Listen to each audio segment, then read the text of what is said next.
വിവാഹ വിരുന്നിൽ ഭക്ഷണം കഴിച്ചവർക്ക് ഭക്ഷ്യവിഷബാധ. പാലക്കാട് പുതുക്കോട് MC പാലസ് എന്ന വിവാഹ മണ്ഡപത്തിൽ നടന്ന കല്യാണ വിരുന്നിൽ പങ്കെടുത്തവർക്കാണ് ഭക്ഷ്യവിഷബാധയേറ്റത്. 45 പേർക്ക് ഭക്ഷ്യവിഷബാധയേറ്റതായാണ് വിവരം. എന്നാൽ കൂടുതൽ പേർക്ക് ഭക്ഷ്യവിഷബാധയേറ്റതായും പറയുന്നു. ആരോഗ്യ പ്രശ്നമുള്ളവർ വിവിധ ആശുപത്രികളിൽ ചികിത്സ തേടി. ശനിയാഴ്ച വൈകിട്ട് മൈലാഞ്ചി ചടങ്ങിൽ പങ്കെടുത്ത് ഭക്ഷണം കഴിച്ചവർക്ക് ഞായറാഴ്ച ഛർദിയും വയറിളക്കവും അനുഭവപ്പെട്ടതാണ് പലരും ചികിത്സ തേടാൻ കാരണം. പുതുക്കോട് കുടുംബാരോഗ്യ കേന്ദ്രം മെഡിക്കൽ ഓഫീസർ ഡോക്ടർ നിമിതയുടെ നേതൃത്വത്തിൽ മണ്ഡപത്തിലെ ജലം പരിശോധനയ്ക്കെടുത്തിട്ടുണ്ട്. ഇതിന്റെ പരിശോധനാ ഫലം വന്നാൽ മാത്രമേ മണ്ഡപത്തിൽ നിന്നും ഉപയോഗിച്ച ജലത്തിലൂടെയാണോ വിഷബാധ ഉണ്ടാവാൻ കാരണമെന്ന് പറയാനാവൂ.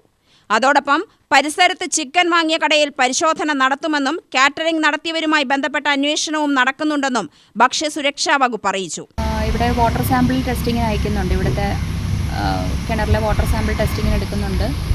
ബാക്കി നമ്മൾ ഈ ചടങ്ങ് നടത്തിയ ആൾക്കാരുടെ വീട്ടിലേക്ക് ഇപ്പോൾ പോകുന്നുണ്ട്. അപ്പോൾ അവരുടെ കൂടുതലായിട്ട് അന്വേഷിച്ചാലേ ആ ഫുഡിൽ നിന്നാണോ അതൊക്കെ നമുക്ക് അറിയാൻ പറ്റുള്ളൂ. കേറ്ററിങ്ങിന് ആരാണ് വന്നത്, എന്തൊക്കെ ഫുഡാണ് കഴിച്ചത്, അതിൽ ഈ വയറിളക്കം പിടിച്ചവർ എന്തൊക്കെ ഫുഡാണ് കഴിച്ചതെന്നുള്ളതും കാര്യങ്ങളും അതിൻ്റെ റിപ്പോർട്ടുകൾ എടുക്കുന്നേ ഉള്ളൂ. ഫുഡ് സേഫ്റ്റി കാര്യം അറിയിച്ചിട്ടുണ്ട്. അവർ ഇന്ന് ഇവിടെ പരിശോധിക്കുന്നതായിരിക്കും.